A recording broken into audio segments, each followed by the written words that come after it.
Bonjour mes sœurs bien-aimées et bienvenue à notre 12e et avant-dernière étude dans le livre de Philippiens.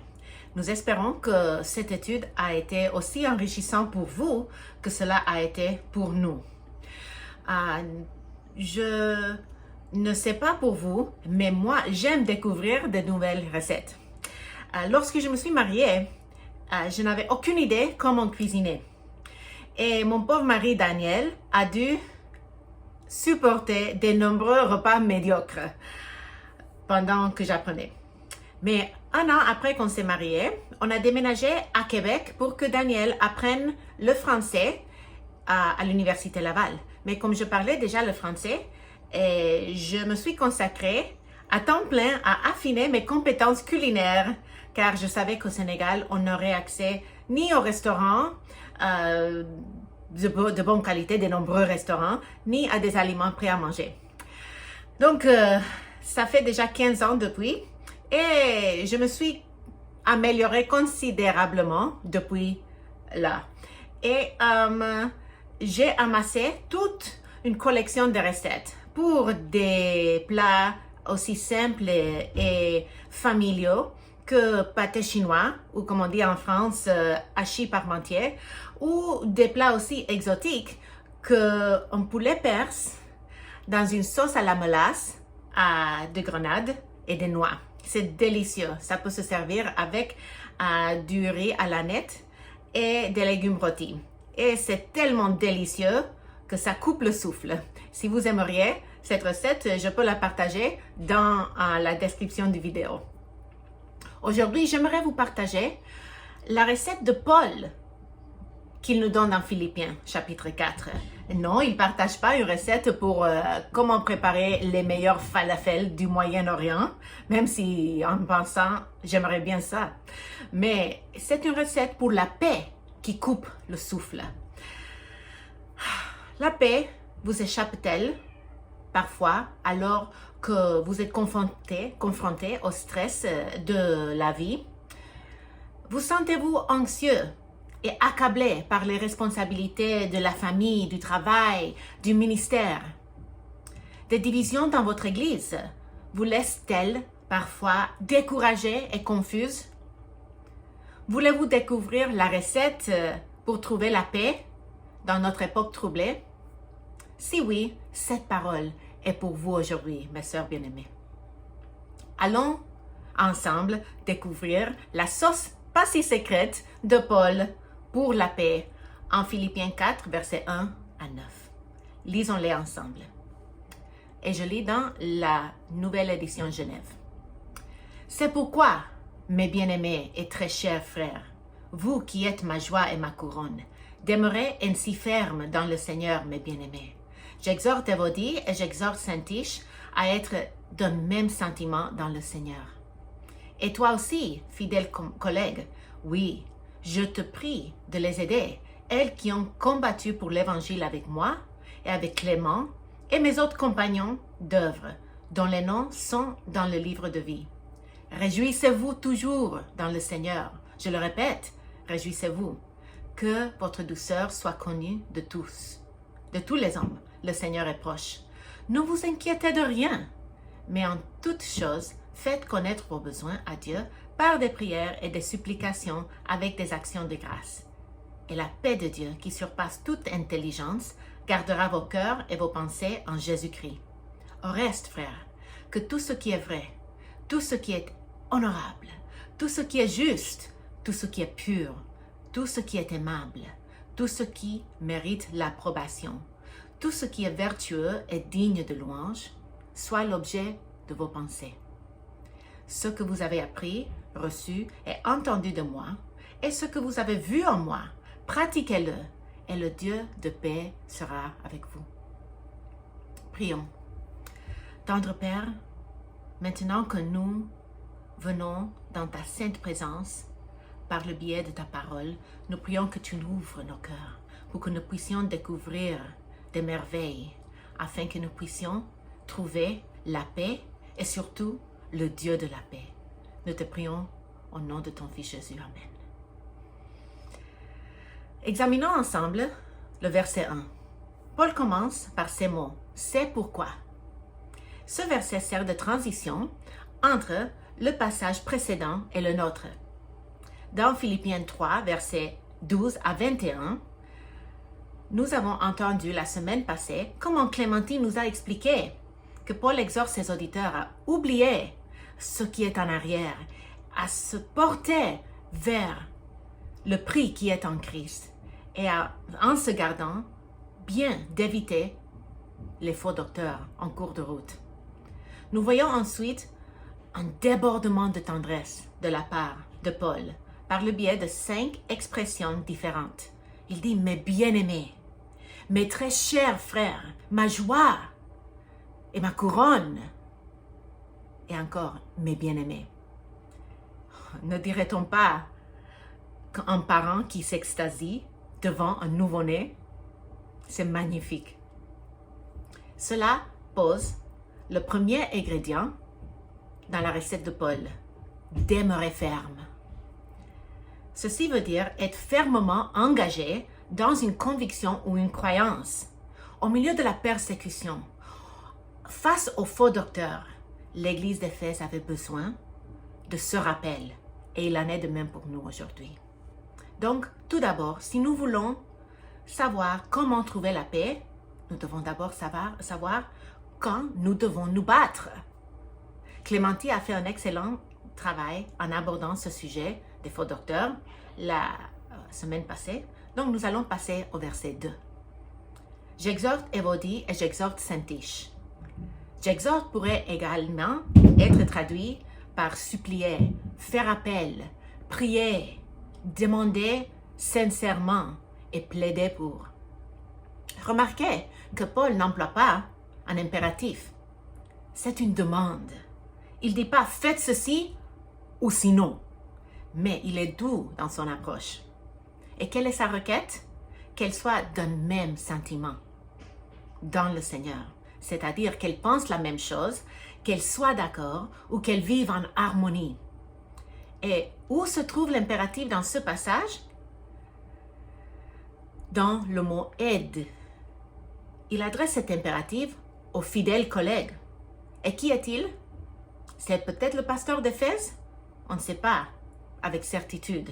Mais ce que nous savons, c'est que Paul demande à ce frère de confiance d'aider Évodie et Syntyche à régler leurs différends.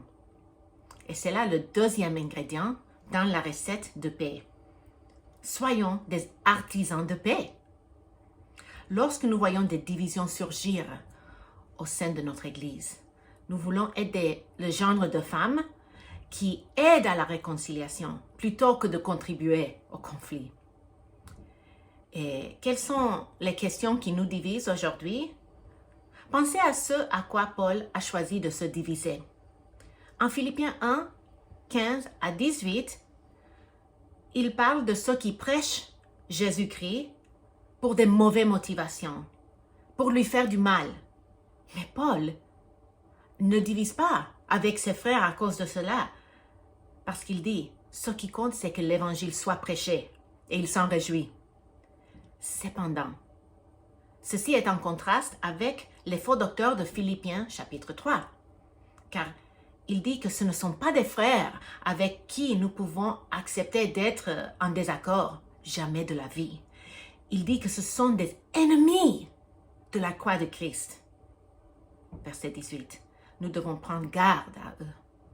Donc, si le premier ingrédient dans la recette de paix, c'est savoir quand se battre, la deuxième, c'est savoir quand nous devons faire la paix. Et à quoi cela ressemble-t-il aujourd'hui? Nous devons faire preuve de discernement dans les choix des personnes que nous écoutons. L'accès que nous avons aux livres, aux blogs, aux podcasts, aux vidéos YouTube sont sans précédent dans l'histoire de l'humanité. Nous pouvons y trouver du contenu merveilleux pour nourrir nos âmes. Mais nous pouvons également trouver beaucoup d'ordures sur le web. Nous pouvons donc aller jusqu'à deux extrêmes. Le premier serait de s'exposer uniquement à ceux qui croient exactement comme nous dans les questions secondaires et même tertiaires.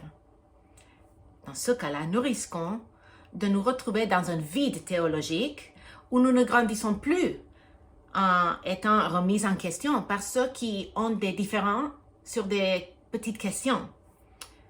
L'autre extrême serait de lire si largement que nous nous laissons influencer par des faux docteurs. Donc, comment trouver l'équilibre? Nous pouvons aller vers nos pasteurs, vers des frères et des sœurs plus matures dans la foi, pour qu'ils nous aident et nous fassions la théologie en communauté et non en solitaire. Ma prière pour chacun de nous, c'est que le Seigneur nous donne le discernement pour savoir quand nous devons nous battre pour la foi et quand nous devons être des artisanes de paix. Maintenant, que dit encore Paul à propos d'Évodie et Syntyche? Il est décrit par 3 phrases. En verset 3, il dit « Elles qui ont combattu pour l'Évangile avec moi ». Ce terme « combattu » signifie de lutter ensemble, de s'efforcer, de travailler à côté et de peiner avec. Ces chères sœurs n'étaient pas en marge de la bataille qui menait Paul. Elles étaient ses co-combattants. Gloire à Dieu. Et il dit, deuxièmement, avec Clément et mes autres compagnons d'œuvre. Qui sont ces autres compagnons d'œuvre dont parle Paul? Voici une liste de femmes et d'hommes qui Paul décrit en ces termes. Clément, en verset 4, chapitre 4, verset 8 de Philippiens. Priscille et Aquilas, en Romains 16, 3. Urbain, en Romains 16, verset 9. Timothée, en Romains 16, 21. Et en 1 Thessaloniciens 3, 2. Tite, en 2 Corinthiens 8, 23. Épaphrodite, en Philippiens 2, 25. Aristarche, Marc le cousin de Barnabé, et Jésus qui est appelé Justus, en Colossiens 4, 10 et 11. Philémon, en Philémon 1. Et Marc et Aristarche, Démas et Luc, en Philémon 24. Donc Évodie et Syntyche sont en bonne compagnie, n'est-ce pas? Finalement, il les écrit comme celles dont les noms sont dans le livre de la vie. Ce thème de l'espoir de l'au-delà est central dans l'Épître aux Philippiens. Et ici, Paul exprime sa ferme certitude que ces 2 sœurs tiendront compte de son avertissement, qu'elles se réconcilieront et qu'elles persévéreront jusqu'à la fin. N'ayant pas d'autres commentaires à faire à ce sujet, Paul revient à des instructions générales pour l'Église à Philippe. Verset 4. Et regardez verset 4, car là, nous trouvons le 3e ingrédient pour la recette de paix. Réjouissez-vous. Réjouissez-vous toujours dans le Seigneur. Je le répète, réjouissez-vous.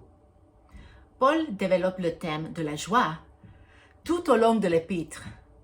Et dans ce verset, non seulement il le répète, mais il ajoute toujours. Où se trouve notre joie? Dans le Seigneur. Pourquoi? Parce que Jésus-Christ est Seigneur, parce qu'il siège et trône dans les cieux, et parce que nous sommes en union avec lui. Je peux me réjouir toujours, en tout temps, en toute occasion, en toutes circonstances, malgré mes souffrances. J'ai entendu dire que le moment de la souffrance est un moment où se réjouir dans le Seigneur est le seul moyen de survivre. N'est-ce pas que c'est vrai? Puis au verset 5, il ajoute le 5e ingrédient à la sauce. Que votre douceur soit connue de tous. Et qu'est-ce que c'est la douceur? C'est la qualité de bonne volonté, de longanimité gracieuse, de céder, d'être aimable, d'être courtois et tolérant.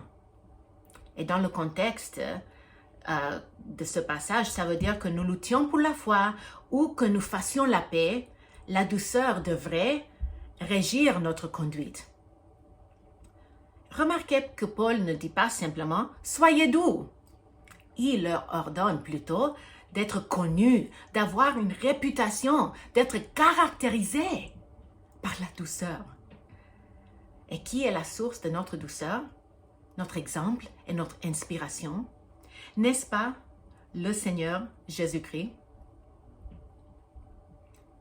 Récemment, j'ai terminé la lecture d'un livre intitulé « Doux et humble, le cœur de Christ pour les pécheurs et ceux qui souffrent » de Dane Ortlund. Il affirme que le cœur de Jésus-Christ est fondamentalement un cœur tendre, ouvert, accueillant, compréhensif, un cœur qui se réjouit d'aimer son peuple, plus encore que celui ne se réjouit de recevoir son amour. Il écrit, dans le seul endroit de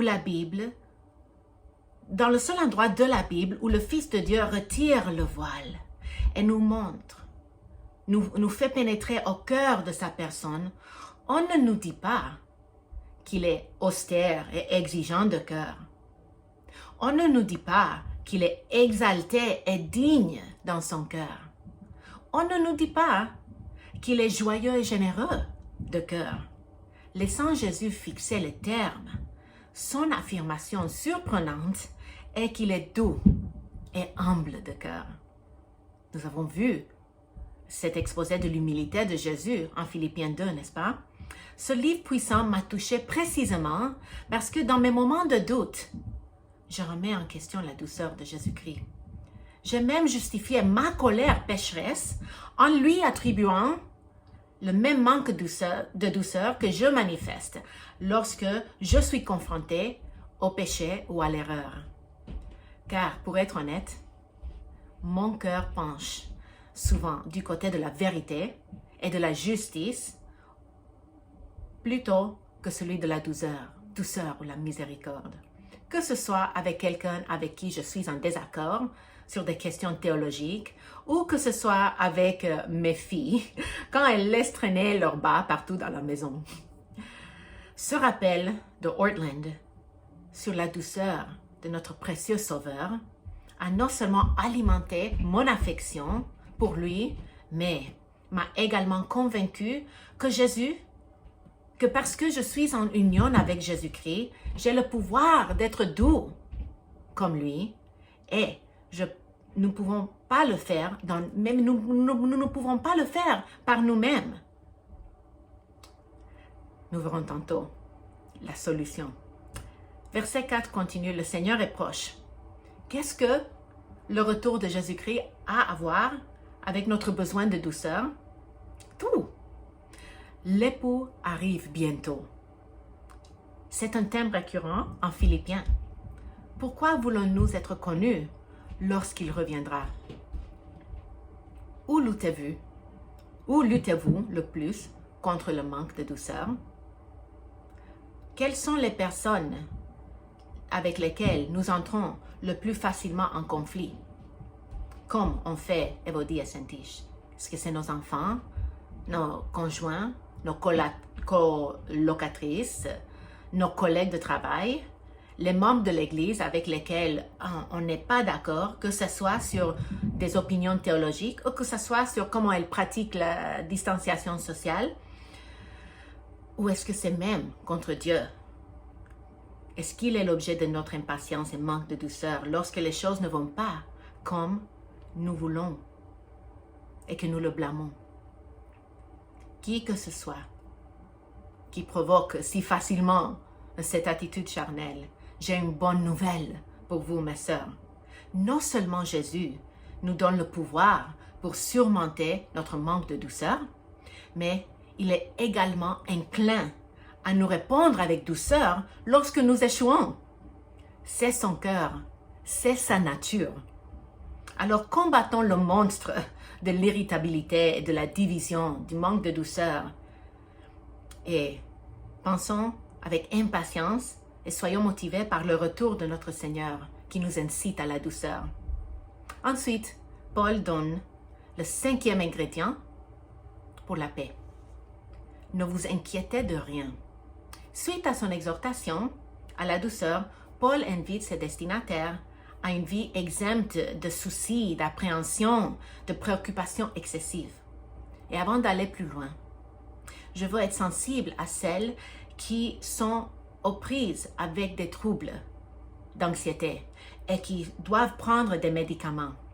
Un certain nombre de facteurs peuvent contribuer à ces troubles, notamment la génétique, les déséquilibres hormonaux, la douleur chronique, la fatigue chronique, les traumatismes crâniens, les antécédents d'abus, etc.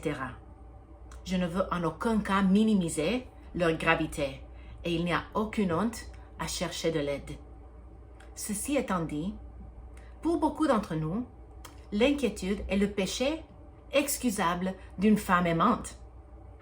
Après tout, l'inquiétude ne découle-t-elle pas de l'amour? Nous ne nous inquiétons pas pour nos enfants, ne nous inquiétons pas pour nos enfants, pour notre conjoint, pour nos parents, pour nos proches, parce que nous les aimons. Et pourtant, au fond de nous, l'inquiétude dit que nous croyons que Dieu ne prendra pas soin de nous, comme il le fait avec les lits des champs, avec les oiseaux du ciel.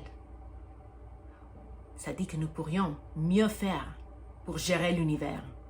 Ou bien, ça dit que nous aimons ceux dont nous nous inquiétons plus que Dieu.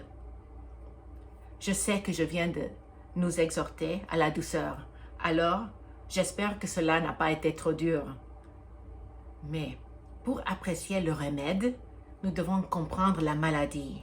L'anxiété est un poison lent qui ruine notre relation avec Dieu et avec les autres. Ça commence dans le cœur, mais ça termine dans la conduite avec des actions pécheresses si elle n'est pas contrôlée. Cela peut être aussi simple que d'essayer de contrôler tous les choix de nos enfants pour s'assurer qu'ils n'abandonnent pas le Seigneur. Ça peut être d'espionner nos maris pour s'assurer qu'ils nous sont fidèles. Ça peut être de tricher sur nos impôts par peur de se retrouver dans des situations financières difficiles. Ou ça peut être d'attaquer des proches non sauvés avec l'Évangile parce que nous nous sentons personnellement responsables pour leur conversion. Ce ne sont là que quelques exemples du côté sombre de l'anxiété. Et ce qui est merveilleux, c'est que ce passage nous donne un précieux remède à ce péché insidieux. Prier. C'est le 6e ingrédient dans la recette de Paul. Cette vérité est simple mais profonde, parce que prier brise le pouvoir de l'anxiété. Paul emploie 3 termes différents qui chevauchent en référence à la prière. Il parle de la prière, qui est intercession pour les autres, la supplication, qui est une demande urgente pour répondre à un besoin, et les requêtes, que c'est des désirs spécifiques de nos cœurs. Et il ajoute 2 autres descriptions de cet impératif de prier. Avec action de grâce. Gratitude n'est-elle pas un excellent remède contre l'anxiété, puisque nous pouvons prier pour des requêtes spécifiques, nous pouvons aussi remercier de manière aussi spécifique. Et il dit aussi en toutes choses. Parce que rien n'est trop banal ou trop insignifiant pour qu'on puisse prier à son sujet. Si vous avez eu déjà l'impression que Dieu est trop occupé pour s'occuper des détails de votre vie, soyez assurés qu'il est réellement intéressé. Si c'est important pour vous, c'est important pour lui. Enfin, en verset 7, nous arrivons à l'entrée principale, composée d'ingrédients que Paul a énumérés. La paix de Dieu, verset 7. Qu'est-ce que c'est? Ce que Paul entend exactement par paix, c'est un état de bien-être qui correspond à l'hébreu shalom. Elle parle de la tranquillité et de la cessation de stress, d'inquiétude ou de trouble. Pourtant, cette paix n'est pas quelque chose caché et intérieur. Elle se manifeste sous la forme d'un bien-être extérieur. Shalom est un concept résolument social. Et c'est parfaitement logique dans le contexte parce que nous parlons d'un conflit au sein de l'Église.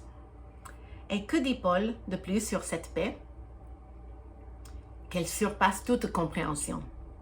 Ce n'est pas une paix légère, un petit soulagement, un repos momentané des querelles. C'est une paix profonde, riche, qui dépasse de loin toute compréhension humaine.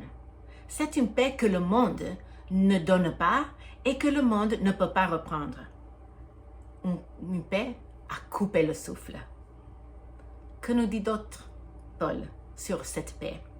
Elle gardera vos cœurs et vos esprits en Jésus-Christ. Gardera, ce mot, en fait, c'est un paradoxe, car c'est un terme militaire pour parler de la paix de Dieu qui veille sur nos cœurs comme une sentinelle. La leçon à en tirer, c'est que soit que nous combattions pour la foi ou que nous fassions la paix, nous devons laisser Dieu combattre pour nous et il nous donnera sa paix. Paul poursuit, vos cœurs et vos esprits. Remarquez qu'il dit vos cœurs et non ton. Paul donne un résumé holistique de la vie intérieure de l'Église et de tous ses membres. Une réduction étroite, personnelle de cette idée à l'individu passe à côté du besoin de paix relationnelle abordé tout au long de l'épître. Puis il dit dans Jésus-Christ, dans le Christ Jésus. Et ça, c'est la clé. C'est ce qui fait de cette impérative la grâce et non la loi. Pourquoi? Parce que nous sommes unis à Jésus-Christ. Et sa paix est notre paix. Il a assumé notre angoisse à la croix afin de nous délivrer du pouvoir du péché. Dieu soit loué. Aviez-vous déjà considéré la paix de Dieu en ces termes? J'espère que cet aperçu vous sera utile dans votre propre combat pour la foi, pour la paix. Au verset 8 et 9, nous arrivons au mot de conclusion de Paul, où il propose 2 ingrédients finaux pour la paix. Pensez à de telles choses et pratiquez ces choses. Examinons brièvement ce qui doit caractériser nos pensées. Tout ce qui est vrai parle de rejeter les mensonges et les remplacer par ce qui est authentique, fiable, réel. Ce qui est honorable parle de rejeter ce qui est vulgaire pour ce qui est admirable et sacré. Ce qui est juste parle de rejeter l'oppression et au profit de la justice. Ce qui est pur parle de rejeter la ruse pour l'intégrité. Ce qui est charmant parle de rejeter la laideur pour la beauté. Et ce qui est louable parle de rejeter la négativité pour la convivialité. Tous ces types de pensées sont vertueux et dignes de louange. Et enfin, de quelle manière Paul appelle-t-il les Philippiens à l'imiter? Le verset 9 nous dit qu'ils doivent imiter ce qu'il a appris et reçu, qui parle de son enseignement, et ce qu'il a entendu et vu, qui parle de sa conduite. Avant la rédaction du Nouveau Testament, les croyants ne disposaient pas des 4 récits de la vie de Jésus-Christ. Les saints de Philippe n'avaient pas été des témoins oculaires du ministère de Jésus sur la terre. Paul était ce lien vivant qui les aidait à savoir comment marcher en tant que peuple uni à Jésus-Christ. Dans la guide d'études, je vous ai demandé de choisir un verset à mémoriser de notre passage. Il y a tellement de bons versets dans Philippiens 4, 1 à 9. Quand j'étais à l'université, j'avais mémorisé verset 8 et je l'avais utilisé comme un grille pour juger mes pensées et mes paroles. Et cela me sert toujours comme grille et m'aide beaucoup. Enfin, considérons ces mots de conclusion. Et le Dieu de paix sera avec vous. N'est-ce pas une merveilleuse promesse? Parce que c'est ce que nous désirons le plus, n'est-ce pas? Ce n'est pas simplement que nous cherchons la paix en elle-même, mais plutôt que nous cherchons la communion avec le Dieu qui est la source de paix. Aujourd'hui, nous avons plongé notre regard dans un passage glorieux afin de découvrir la recette éprouvée de Paul pour la paix. La sauce pas si secrète avait 8 ingrédients.